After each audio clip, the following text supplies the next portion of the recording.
Hello, everyone. Welcome to Grid Tonight, your weekly motorsports news program. I'm Kobe Lambert from the Podium Finish, and with me, as always, our supercars expert, Adam Lemerise. Please feel free to comment in the chat room below and ask any questions. Tonight, we'll discuss good news for Kyle Larson, a scary off-track incident involving McLaren Formula One driver Lando Norris. Matt White has the weekly Gridwall Motorsport League update, and Sir Lewis Hamilton is taking diversity into his own hands. And we're going to start off tonight with Kyle Larson.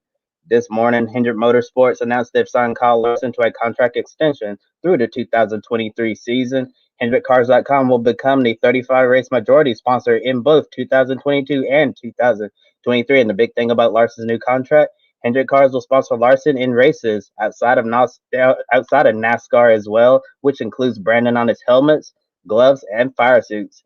Team owner Rick Hendrick said Larson's success is also helping his personal business, going back to the old saying, win on Sunday, sell on Monday. Hendrick said they looked at the data, which made the decision to expand his support for Kyle Larson much easier.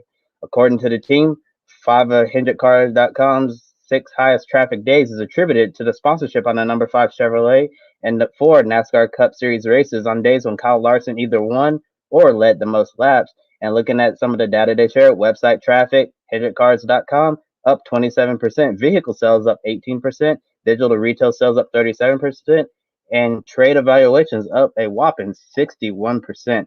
Adam, does this prove win on Sunday, sell on Monday is still relevant in NASCAR today? Oh yeah. I uh, a lot of people may not realize that Rick Hendrick has a lot of dealerships in and around the southeast, especially in the Charlotte, North Carolina area.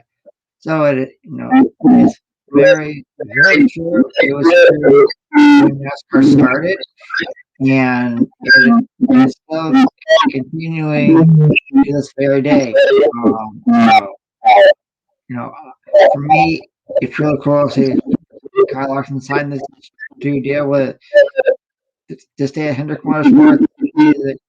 Right now, he's the leading contender for the championship, and if he stays, overall, this was a really good deal that he signed today, and I wouldn't be surprised if he wins at least one championship with Rick Hendrick and possibly one with 500 as well. And interestingly enough, Jennifer from the Associated Press shed some extra light on HendrickCars.com sponsorship, a larger investment in Kyle Larson. And with HendrickCars.com being one of Rick Hendrick's personal businesses, the assumption is Mr. H is funding young money straight out of his pocket. According to Fire's report, that actually isn't the case. She says the sponsorship is being paid for through the marketing budget of Hendrick Automotive. Larson told the AP he wants to drive for Hendrick Motorsports the rest of his NASCAR career, and with HendrickCars.com sponsorship attached to him, Larson believes it will go a long way for his personal brand and his fan base. Additionally, he mentioned years into the future when he's retired from NASCAR competition and racing full time on the dirt. If things go well, he suggested the partnership could continue well after NASCAR. For now, the sponsor will support his NASCAR and dirt races, which is quite a remarkable deal in my opinion. Are you surprised that Rick Hendrick was willing to make such an investment in Kyle Larson? No, because I believe the way Kyle Larson is right now, he is a very successful driver. He has a shot to win the NASCAR Cup Series championship this year. What he's done this year is very remarkable. After everything that happened last year, and regarding what happened in an iRacing event, so I really like what Kyle Larson's doing right now, and I wouldn't be surprised if he walks away with the 2021 NASCAR Cup Series championship. I think the things that's a little more surprising to me is that we're going to see one sponsor on that number 5 car. And today in motorsports, we don't really see, well, in NASCAR, we usually see multiple sponsors per season on vehicle. And it's not like it was in the old days where you could identify one driver with one sponsorship, one paint scheme, and that was it. And it seems like we're going to be seeing that number 5 with blue Hendrick Cars Chevrolet moving forward. And I also agree with Kyle Larson's statement to the Associated Press that I believe it will also help his personal brand because fans will be able to identify him with that number 5 Hendrick car Chevrolet and in that blue color. So I think that this is really great for Kyle Larson, and it really seems like Hendrick Motorsports has a driver lineup set well into the future with all of those young talents that he has in his stable. And in the past, Mr. H has been a little hesitant to let his drivers compete outside of NASCAR during the season. And before Kyle Larson's iRacing incident in spring 2020, some people question if Larson would actually leave Chip Ganassi Racing to go to Hendrick Motorsports because we all know how much he loves his dirt racing. When Casey Kane was at HMS, he didn't get to compete in as many sprint car races as he wanted. However, with Larson joining the team, it seems like Rick Hendrick has relaxed the rules a little. Chase Elliott, he raced in the Snowball Derby, Chili Bowl, and Rolex 24 during the last offseason, and he's been dabbling more in dirt racing lately. I think this week he's out in Oklahoma running some USAC midget races, and Larson's allowed to race on the dirt, whether it's his sprint cars, midgets, or dirt late models, as long as it doesn't directly impact his NASCAR commitments. However, earlier in the season, Hendrick did say Larson's number of dirt races might decrease as playoff focus becomes more important. We all know sprint car racing is very dangerous, and getting injured would certainly derail his title hopes. How important is it for Rick Hendrick to keep Kyle Larson happy by allowing him some flexibility for him to keep doing the racing he loves on the dirt, since that's clearly a deep passion of his? I think it's really cool to see that Rick Hendrick is allowing Kyle Larson to continue racing on the dirt. He's very successful there. He has won multiple races, multiple World of Outlaw races, and when he got kicked out of NASCAR for his iRacing, what happened with iRacing last year, he went on, he competed on dirt, and boy, was he successful. Multiple wins across multiple dirt series. And I'm glad that Rick Hendrick signed Kyle Larson. I'm glad he's getting another chance in NASCAR, and he's proving right now that this chance is no good. He has a really good shot to capture the 2021 NASCAR Cup Series Championship this year. Yes, Kyle Larson will certainly continue being one of the favorites for the 2021 NASCAR Cup Series Championship, and it's going to be interesting to see if he'll keep up that incredible form moving forward throughout the rest of the season, or has the number 5 team peaked a little bit early on before it really matters. But definitely it's really important that Rick Hendrick is allowing Kyle Larson some flexibility, allowing him to race on dirt as long as it doesn't impact what he's doing in NASCAR, and as long as you keep your driver happy, everything's gonna be perfectly fine there at Hendrick Motorsports. And it seems like Kyle Larson is gonna be a driver there for many years, well into the future. And next, a disturbing story coming out of Formula One. Last Sunday night, the big soccer game between England and Italy took place at Wembley Stadium. A lot of fans in the UK thought the title, as they say, would be coming home. But unfortunately for them, it's coming home to Rome. One person who is happy just to be coming home safe and sound is McLaren Formula One driver Lando Norris. McLaren put out a statement saying Lando was involved in an incident after the 2020 Euro final match, and Lando got his watch stolen. Luckily, he was unharmed but shaken up. McLaren offered no further comment since it's in the hands of the local authorities, and Lando himself responded on Instagram thanking everyone for sending their well wishes and being concerned about his well being. He's trying to make sure he's in the right zone and mindset heading into his home race this weekend at Silverstone for the British Grand Prix. And next, story coming from SRX. On Saturday night at Nashville Fairgrounds Speedway, the big talk is father versus son. In the season finale of the 2021 Camping World SRX Series, Bill Elliott is going to be competing against his son, the 2020 NASCAR Cup Series champion, Chase Elliott. Bill won the most popular driver award in the Cup Series 16 times. Chase has won the last 3 years after the retirement of Dale Earnhardt Jr. NASCAR fans clearly love the Elliots, and we can see the generational transition from the love of Bill straight to Chase. Adam, you were watching NASCAR during Bill Elliott's prime. What can you tell us about his career, and why did the fans like him so much? Well, Awesome Bill from Dawsonville. He won 2 Daytona 500 in 1985 and 1987, and also back in 1985 he captured something that multiple drivers went on to win. It was called the Winston Million. It consisted of winning the Daytona 500, the Coca-Cola 600, and the Southern 500. And when he won in 1985, it wasn't the legendary Bob Jenkins called home on ESPN.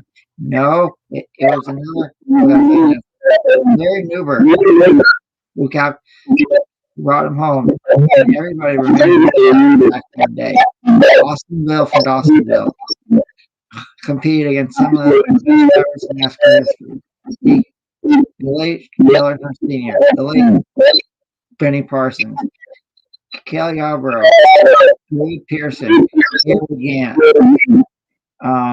He went, and then he went on to race with Junior Johnson Racing, number 11 Ford, alongside teammates time Tony Spencer, who was down number 27 with Collins Ford. He won. He didn't have a lot of success there, but he ended his career driving for Ray Evernham when he had a NASCAR Cup Series team. He had a very successful NASCAR career, and I believe when he retired, the momentum went to his son Chase, who, as we all know, won last year's NASCAR Cup Series championship and has won NASCAR's most popular driver award the last 3 years. As a fan of overall motorsport, this Saturday night's NASCAR race in National Grounds is one that I will definitely be tuning into. Who comes out on top? Dawsonville from Dawsonville or his son, Chase? And in SRX, it hasn't really been a good season for Bill Elliott. He's had some mechanical issues, misfortune, and just hasn't really been competitive, with scoring a best finish of 9th place last Saturday night at Slinger Speedway. If there was one race for everything to go in favor of Austin Bill from Dawsonville, it's certainly this one against his son. And this is only going to be the second time in history Chase and Bill have raced against each other. Chase Elliott will surely be one of the favorites to win the feature race, entering Nashville. And you just said it. I'm wondering who's going to finish better. How about we answer your question? Who's going to have the better finish, Bill or Chase? I'm going to have to say Chase because, as we all know, Bill Elliott hasn't had a lot of success this year at SRX. I'll just give some people a heads up regarding pick a winner segment when we do our race show on Saturday.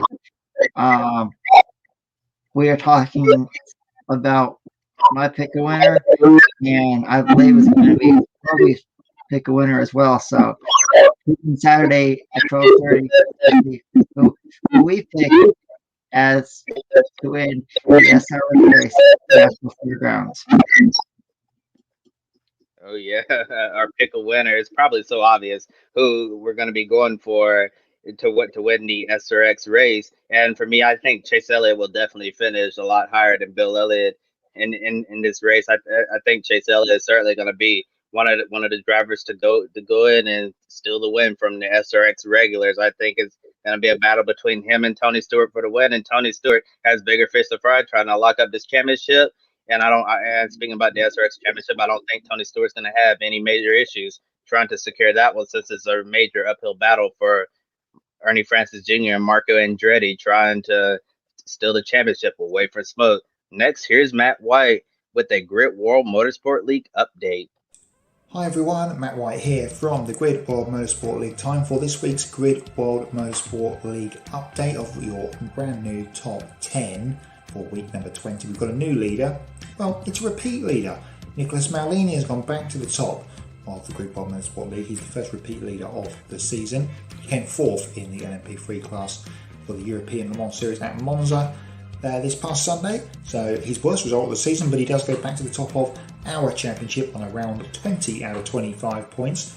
Jason O'Halloran, of course, was the leader going into the weekend in PSB, but had a non-score in race 2 of the weekend to go along with a second in race 1. So he slips from the lead to 7th behind his championship combatant, it looks like at the moment, Christian Iden, who's jumped up to 6th. Shane Van Gisbergen got 2 victories at the weekend in Townsville at the Repco Supercars Championship, so he is now up into the podium positions just behind Max Verstappen, and as you can see, the top 3 separated by less than half a point. It is very, very close at the top. and very, very close just below that, because from O'Halloran in 7th down to 27th position, now separated by 1 point. So lots of movement expected in the next couple of weeks. Formula 1 back in action this weekend at Silverstone, and of course, unlike in the actual championship, the sprint race on Saturday counts for 4 points in the Grid World Motorsport League, so technically a double dose of Formula 1 points to come this weekend, along with W Series getting their 3rd race of the season underway, so they'll become eligible for scoring as well. Coming out of the weekend, we've got NASCAR in New Hampshire, Formula 2 supporting the Grand Prix at Silverstone, as well as a bunch of other bits and pieces, so we'll give you a full update on Twitter at gridworld_World Motorsport League. Next week's show, I'll be back to give you week 21's update as we head into the summer stretch. The Hamilton Commission report released its findings in an effort to understand why Black people haven't received a lot of opportunities in British motorsport. The commission was founded by 7-time Formula One world champion Sir Lewis Hamilton because he wanted to focus on diversity. The report has 5 chapters titled Formula One in the UK Motorsport Sector, Young Black People's Interest in Engineering and Motorsport, Young Black People in STEM Subjects at School, Post-16 Education and Higher Education. And the report started off with a letter from Lewis Hamilton himself. He revealed some deeply personal information, talking about racing at a young age and his struggles in the classroom in secondary school. Hamilton said he was placed in the lowest level class for every school subject, and no matter how hard he worked to do better in school, he was told he wasn't smart enough, he had no potential, and no future. He even admitted he got expelled from school for something he didn't do, which led to a decline in his mental health, wondering if those who doubted his abilities were right about him being a failure, leading for doubt to creep into his mind about McLaren eventually dropping him from the young driver development program. And despite all his success, Hamilton admits his presence hasn't done enough to inspire change. Lack of representation disheartens him. He says you can't demand change unless you identify the problem, and that's exactly why he formed the Hamilton Commission in partnership with the Royal Academy of Engineering. Understand why people who look just like me don't hold a greater presence in auto racing. On social media, Hamilton shared several general stats discovered in the study. Only 1% of people employed in Formula One come from Black backgrounds. Out of 500,000 teachers in England, only 2% come from Black backgrounds. Almost half of schools in England don't have any minorities holding teaching positions. How important is it for Lewis Hamilton to take on a significant role and put in the work to change the culture? I like what Lewis Hamilton is doing, actually. I think it's really cool to see. I was really surprised to see all the fact he just saved Kobe. I'm hoping that it'd be really cool to have another Black driver in Formula One. Hopefully, it happens in the next 5 to 10 years. Even though we may be a little longer, but I really like what he's doing with this report. It's very outstanding, and as a race fan, hopefully I get a chance to read it down the road. Yeah, I'm glad you brought that up, Adam, about reading the report. Actually, for all of our viewers out there, if you go to the video description here on YouTube, you can find that the PDF version of the Hamilton Commission report, so you can read it yourself. It looked pretty lengthy when I opened it up myself. It looks like it has 94 pages, but with the 2-week break for the Tokyo Summer Olympics coming up, I think I'll spend some time reading that entire report because I'm curious myself what they found. I think it's really important what Lewis Hamilton is doing. Really respect him for actually taking action instead of just talking about doing something. He actually put in the work to actually do something and figure out why there's a problem. I know just in society in general, when there's something that you don't really like or approve of, people always try to always say this isn't right.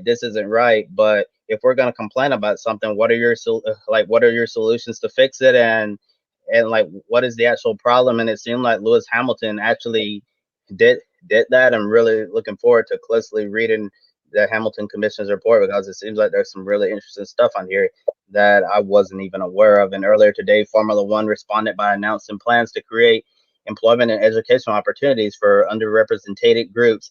10 full engineering scholarships plus apprentice and internship programs. Formula One emphasizes its commitment to the hashtag We Race as One initiative, focused on diversity, inclusion, sustainability, and community. Do you think this is a good first step for Formula One in response to the Hamilton Commission's report? Yes, I certainly do. I I applaud Formula One what they're doing.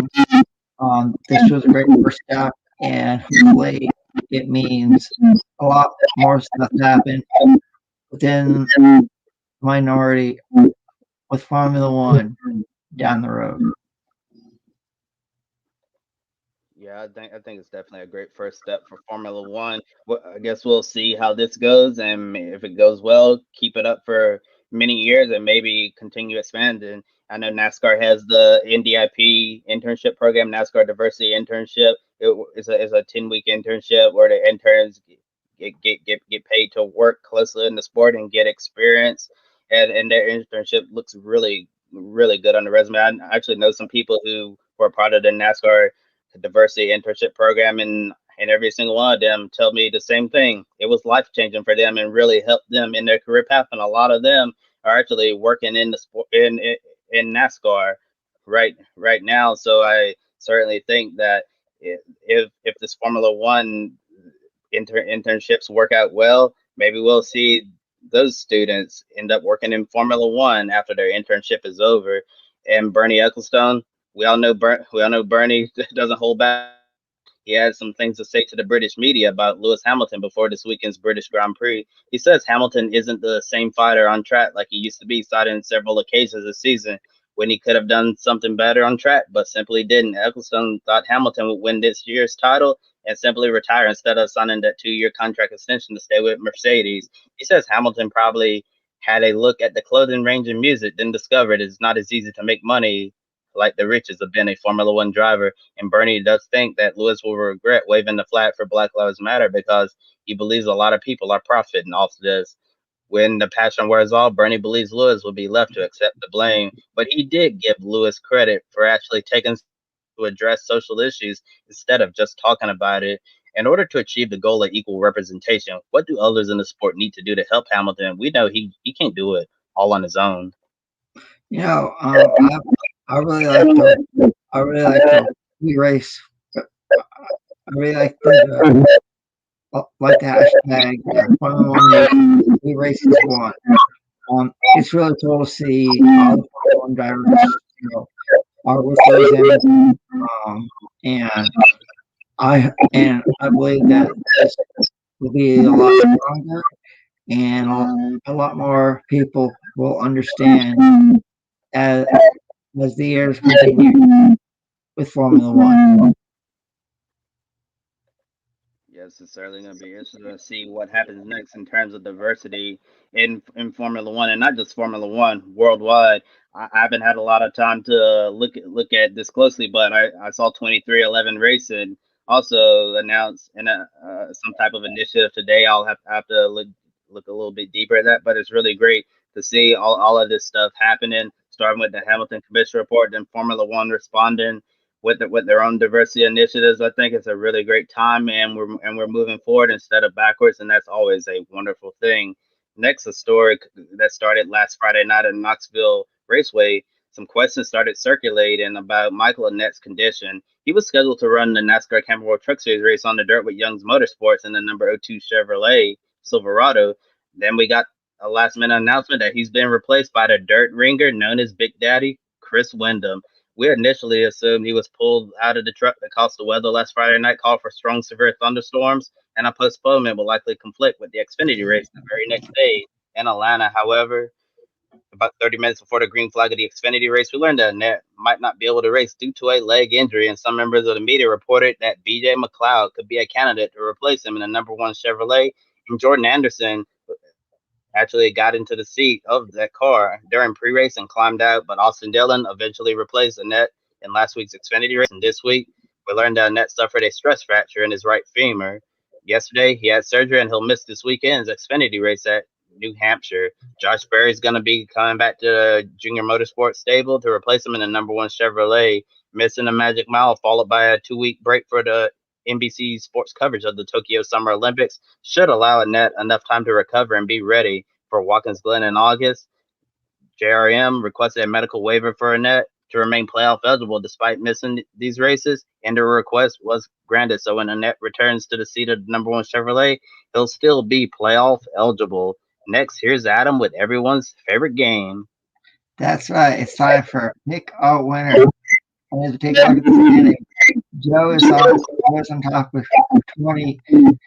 Matt is second. Matt and Kobe are tied for second. I'm third. I'm fourth. And Schneider runs up to top 5. So we'll start with WRC Rally Estonia. Kobe, who do you have? Well, this is probably going to seem like an easy pick. I'm going to go with one of the best rally drivers on the entire planet, Sebastian Ogier, going to get another W. I'm going to agree with you. I'm going to say Sebastian Ogier gets the victory in Estonia. Next, race 1 of 3 for the supercars back in Townsville. Kobe, who do you have taking the checkered flag? Another obvious pick. I'm going to go with the driver out of the Red Bull stable, AAA, Shane Van Gisbergen. I don't see anybody else right now challenging him for race victories. I'm going to agree with you. I'm going to say SVG takes race 1. And now we'll go to the W Series at Silverstone in England. Kobe takes the win. Well, for the W Series race, I'm going to go with the reigning W Series champion from 2019. And also, it's her home Grand Prix. I think Jamie Chadwick's going to get the job done. I think you and I are on the same picture because that's who I'm picking as well. I'm picking Jamie Chadwick in the home Grand Prix to win. Back to you, Kobe. Funny because it's unanimous between the both of us of picking the same winners. We'll see how we do. And if we're correct, Adam, right there looking at the pick a winner leaderboard, if we get all 3 correct, I'll get 21 and you'll get the 20, and it'll really get even tighter up there at the top of the pick a winner standings. And I'm the defending pick a winner champion. I'm still trying to get up there, try to defend my crown. I know I'm not as dominant as I was last season, but hopefully I'll gain some ground, get some more W's, and pull away with the lead, and I'll be the champion, hopefully, once again. So we'll definitely have to wait and see how that turns out. And with that said, another episode of Grit Tonight is in the books. Please like and subscribe to Grit Network here on YouTube. Also, you can be sure to follow us on Twitter, Facebook, Instagram, and TikTok. We encourage you to visit our Patreon page and invest in us. Big shout out to Colin, Mark, and Duchelle for supporting Grid Network. And be sure to check out Paw Bless. Please consider spoiling your furry friend. They have dog leashes, clothing, and accessories for dogs of all sizes. 10% of your purchase goes towards helping homeless, sick, and rescue dogs. On Thursday, be sure to look out for a brand new episode of the Women Racing to Win. Saturday, Grit Live pre-race, not at noon Eastern, but at 12:30 p.m. Eastern time, allowing us a little time to prepare for the Formula One sprint race, which will just be finishing up right before then. So we're definitely looking forward to Grit Live pre-race and talking about how the very first Formula One sprint race went. And then Sunday, Grit Live wrap up 90 minutes after the Cup Series race at New Hampshire. Then we have the break for the Tokyo Summer Olympics. For Adam Lemerise, I'm Kobe Lambert from the Podium Finish. Thank you for watching, and we'll see you next time. Joe Samaniego here. Want to invite you to go check out Pawbless. Pawbless is a dog clothing and accessory company based in Austria. 10% of each of your purchases goes to helping dogs in need, whether it's homeless, sick, or ill dogs. This is one of the reasons why we support it. Kiska here is a rescue dog from rural Alaska and our Grid office dog. We care about our furry buddies, and we know you do as well.